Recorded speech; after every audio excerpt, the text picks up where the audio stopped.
Juízes, capítulo 19. O levita e a sua concubina. Naqueles dias em que Israel não tinha rei, um levita foi morar bem longe, na região montanhosa de Efraim. Ele arranjou uma jovem de Belém de Judá para ser a sua concubina. Porém, ela brigou com ele e voltou para a casa do seu pai, em Belém, e ficou lá durante 4 meses. Então o homem resolveu ir a Belém atrás dela para tentar convencê-la a voltar. Ele foi com o seu empregado e levou 2 jumentos. E a moça o recebeu na casa do seu pai. Quando o pai da moça viu o levita, recebeu-o com alegria e insistiu para que ficasse na sua casa. E ele ficou ali 3 dias. Assim o casal tomou as suas refeições e passou as noites ali. No 4º dia, eles se levantaram cedo e se aprontaram para ir embora. Mas o pai da moça disse ao levita: "Coma alguma coisa antes de ir e assim você se sentirá melhor. Você pode ir mais tarde." Então os 2 homens se sentaram e comeram e beberam juntos. Aí o pai da moça disse: "Por favor, fique mais uma noite e divirta-se." O homem se levantou para sair, mas o pai da moça insistiu muito que ele ficasse. E assim o levita passou outra noite ali.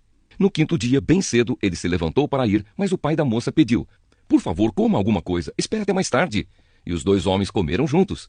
Quando o homem, a moça e o empregado iam saindo, o pai disse: "Olhe, agora já é quase noite. É melhor você ficar para passar a noite aqui. Logo vai ficar escuro, fique aqui e divirta-se. Amanhã você poderá se levantar cedo e viajar de volta para casa."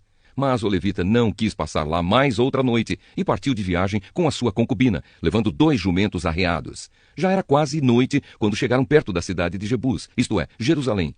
Então o empregado disse ao patrão: "Por que não paramos e passamos a noite nesta cidade dos Jebuseus?"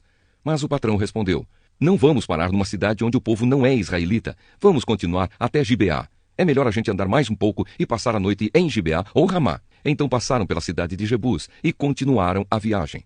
O sol já se havia escondido quando eles chegaram a Gibeá, cidade da tribo de Benjamim. Aí saíram da estrada para passar a noite na cidade. O levita chegou e se sentou na praça, mas ninguém o convidou para dormir na sua casa. E aconteceu que passou por ali um velho que estava voltando do seu trabalho na roça.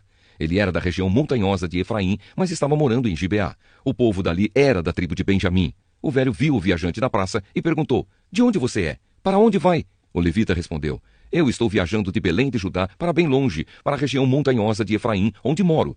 Fui a Belém e agora estou voltando para casa, mas ninguém me ofereceu hospedagem para esta noite. Nós temos alimento e palha para os jumentos e pão e vinho para mim, para minha concubina e para o meu empregado. Temos tudo o que precisamos." O velho disse: "Venham comigo, vocês serão bem recebidos na minha casa. Eu cuidarei de vocês. Por favor, não passem a noite na praça." Então ele os levou para sua casa e deu de comer aos jumentos. Os seus hóspedes lavaram os pés, comeram e beberam. Enquanto eles conversavam alegremente, alguns homens imorais daquela cidade cercaram a casa e começaram a bater na porta. E disseram ao velho: "Traga para fora o homem que está na sua casa. Nós queremos ter relações com ele." Aí o velho saiu e disse: "Não, meus amigos, por favor, não façam essa coisa tão má e tão imoral. Este homem é meu hóspede. Olhem, estão aqui a minha filha virgem e a concubina dele. Eu vou pôr as 2 para fora e vocês poderão fazer com elas o que quiserem. Mas não façam essa coisa horrível com este homem." Mas eles não quiseram ouvi-lo. Então o levita pegou a sua concubina, a pôs para fora e a entregou a eles. E eles a forçaram e abusaram dela a noite toda e só a deixaram de manhã. Ao amanhecer, a mulher veio e caiu na frente da casa onde o seu marido estava, e ficou ali até clarear o dia. De manhã o marido se levantou para continuar a viagem. Quando abriu a porta, achou a sua concubina caída em frente da casa, com as mãos na soleira da porta. Aí lhe disse: "Levante-se, vamos embora." Porém não teve resposta. Então pôs o corpo dela atravessado sobre o jumento e seguiu viagem para casa. Quando chegou lá, entrou, pegou uma faca e cortou o corpo da concubina em 12 pedaços. Depois mandou um pedaço para cada uma das 12 tribos de Israel. E todos os que viam isso diziam: "Nunca vimos uma coisa assim. Nunca houve uma coisa igual a essa desde o tempo em que os israelitas saíram do Egito. Pensem, o que vamos fazer agora?" Atos dos Apóstolos, capítulo 23. Então Paulo olhou firmemente para os membros do conselho e disse: "Meus irmãos, tenho vivido até hoje com a consciência limpa diante de Deus." Mas Ananias, o grande sacerdote, mandou que os homens que estavam perto de Paulo dessem um tapa na boca dele. Aí Paulo disse a Ananias: "Hipócrita, Deus o castigará por isso. Você está sentado aí para me julgar de acordo com a lei, não é? Então como é que mandou bater em mim? Isso é contra a lei." Os homens que estavam perto de Paulo perguntaram: "Você está insultando o grande sacerdote, o servo de Deus?" Paulo respondeu: "Meus irmãos, eu não sabia que ele é o grande sacerdote, pois as escrituras sagradas dizem: não fale mal de nenhuma das autoridades do seu povo." Quando Paulo percebeu que alguns do conselho eram do partido dos saduceus e outros do partido dos fariseus, disse bem alto: "Meus irmãos, eu sou fariseu e filho de fariseus. Estou aqui sendo julgado porque creio que os mortos vão ressuscitar." Assim que ele disse isso, os fariseus e os saduceus começaram a discutir, e o conselho se dividiu. É que os saduceus não creem que os mortos vão ressuscitar, nem que existem anjos ou espíritos, mas os fariseus creem nessas coisas. E assim, a gritaria aumentou ainda mais. Então alguns mestres da lei, que pertenciam ao partido dos fariseus, se levantaram e protestaram. Eles disseram: "Não vemos nenhum mal neste homem. Pode ser mesmo que um anjo ou um espírito tenha falado com ele." A briga chegou a tal ponto que o comandante ficou com medo de que Paulo fosse despedaçado por eles. Por isso mandou os guardas descerem para tirar Paulo do meio deles e o levar de volta para a fortaleza. No dia seguinte, o Senhor Jesus apareceu a Paulo e disse: "Tenha coragem, Paulo. Você falou a meu respeito aqui em Jerusalém e vai falar também em Roma." O plano para matar Paulo. Na manhã seguinte, alguns judeus se ajuntaram e juraram que não iam comer nem beber nada enquanto não matassem Paulo. Os homens que combinaram fazer isso eram mais de 40. Eles foram falar com os chefes dos sacerdotes e com os líderes do povo e disseram: "Nós fizemos o seguinte juramento, que Deus nos amaldiçoe se comermos ou bebermos qualquer coisa enquanto não matarmos Paulo. Agora vocês e o Conselho Superior mandem pedir ao comandante que traga Paulo aqui. Digam que estão querendo examinar melhor o caso dele. Então, antes que ele chegue, nós estaremos prontos para matá-lo." Mas o filho da irmã de Paulo ficou sabendo do plano. Ele entrou na fortaleza e contou tudo a Paulo. Então Paulo chamou um dos oficiais e disse: "Leve este moço ao comandante. Ele tem uma coisa para contar a ele." O oficial levou o moço ao comandante e disse: "Aquele preso que se chama Paulo mandou me chamar e pediu que eu trouxesse este moço porque ele tem uma informação para o senhor." O comandante pegou o moço pela mão, levou-o para um lado e perguntou: "O que é que você tem para me contar?" Ele respondeu: "Alguns judeus combinaram pedir ao senhor que leve Paulo amanhã ao Conselho Superior com a desculpa de quererem examinar melhor o caso dele. Mas não acredite nisso, pois mais de 40 deles vão ficar escondidos esperando Paulo para o matar. Todos eles fizeram este juramento, que Deus nos amaldiçoe se comermos ou bebermos qualquer coisa antes de termos matado Paulo. Eles estão prontos para cumprir o juramento e esperam apenas saber o que o Senhor vai resolver." Então o comandante respondeu: "Não diga a ninguém que você me contou isso," e mandou que o moço fosse embora. Paulo é mandado para o governador Félix.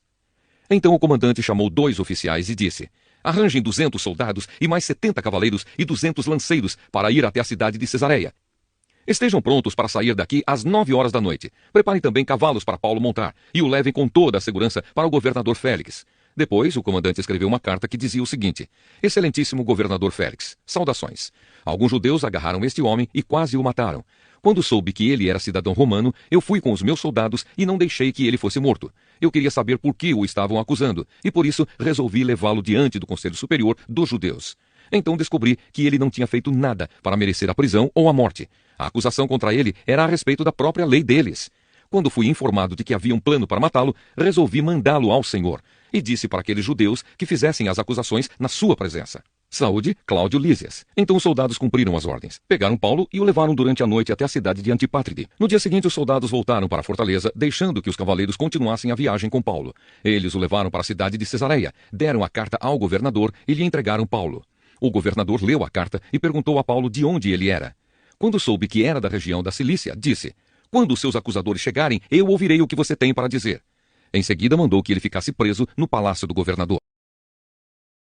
Jeremias, capítulo 33. Outra promessa de esperança. Enquanto eu ainda estava preso no pátio da guarda, o Senhor Deus falou mais uma vez comigo. Ele disse: "Quem está falando é o Senhor, que fez a terra, lhe deu forma e a colocou no lugar. O seu nome é Senhor." E Deus continuou: "Jeremias, se você me chamar, eu responderei e lhe contarei coisas misteriosas e maravilhosas que você não conhece. Eu, o Senhor, o Deus de Israel, afirmo que as casas de Jerusalém e o palácio real de Judá serão derrubados quando os babilônios construírem rampas de terra para atacar a cidade. Alguns homens lutarão contra os babilônios, mas estes encherão as casas com os corpos daqueles que vou matar na minha ira e no meu furor. Eu abandonei esta cidade por causa das maldades do seu povo, mas eu curarei esta cidade e o seu povo e novamente lhe darei saúde, e farei com que tenha tempos de paz e segurança. Trarei progresso para o povo de Judá e de Israel, e construirei tudo de novo como era antes. Eu os purificarei de todos os pecados que cometeram e perdoarei as suas maldades e a sua revolta contra mim. Jerusalém será para mim um motivo de alegria, de honra e de orgulho. E todas as nações do mundo vão tremer de medo quando ouvirem falar das coisas boas que estou fazendo para o povo de Jerusalém e do progresso que estou trazendo para esta cidade." O Senhor Deus disse: "Andam dizendo que este lugar é como um deserto, sem gente e sem animais. É verdade que as cidades de Judá e as ruas de Jerusalém estão vazias, sem gente e sem animais. Porém, nesses lugares, vocês ouvirão de novo gritos de alegria e de felicidade e o barulho alegre das festas de casamento. Vocês vão ouvir pessoas cantando e trazendo ofertas de gratidão ao meu templo. Elas cantarão assim: deem graças ao Senhor Todo-Poderoso, porque Ele é bom e o seu amor dura para sempre. Eu farei com que nesta terra haja tanta prosperidade como antes. Eu, o Senhor, estou falando. O Senhor Todo-Poderoso disse: nesta terra que é um deserto sem gente e sem animais, ainda haverá pastos para onde os pastores poderão trazer os seus rebanhos. Os pastores ainda contarão as suas ovelhas nas cidades das montanhas, nas cidades das planícies de Judá e da região sul, na terra de Benjamim, nos povoados em volta de Jerusalém e nas cidades de Judá. Eu, o Senhor, estou falando. O Senhor disse ainda: está chegando o tempo em que vou cumprir a promessa que fiz ao povo de Israel e de Judá. Nesse dia e nesse tempo, farei surgir um verdadeiro descendente de Davi, e ele fará nesta terra o que é direito e justo. Quando esse dia chegar, o povo de Judá será salvo, e o povo de Israel viverá em segurança.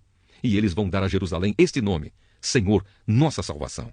Eu, o Senhor, prometo que sempre haverá um descendente de Davi para reinar em Israel. E sempre haverá sacerdotes da tribo de Levi para estar na minha presença e para trazer ofertas a serem completamente queimadas, ofertas de cereais e sacrifícios de animais.